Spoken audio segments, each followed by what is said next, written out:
everybody, we're over at the Nobel Prize passive house build we're doing in the city of Orange. Remember, this is an ADU and it's only about 561 square feet. The reason why I mention that, it's important to get your inside dimensions of your building that you're building.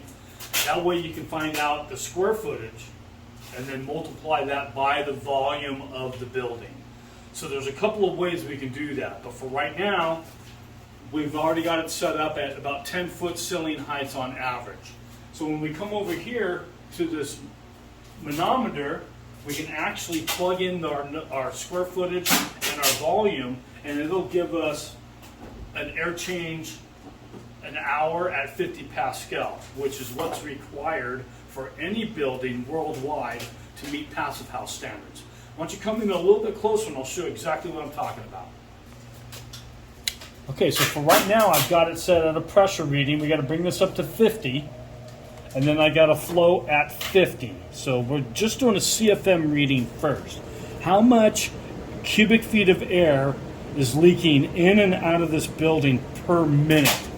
And a cubic foot of air is about the size of a basketball. So let's see how many basketballs we have coming or going.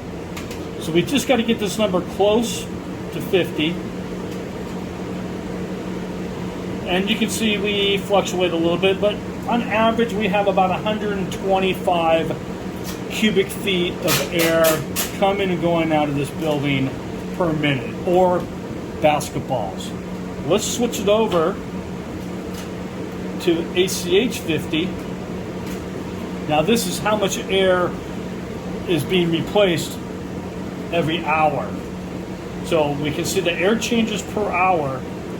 We have 1.3, 1.4. For passive house projects, this number has to be at a 0.6. So we literally have to tighten this home up about twice as much as it is leaking right now. So instead of having 125 to 130 basketballs a minute, we have to drop that down to 55 to 60 basketballs a minute.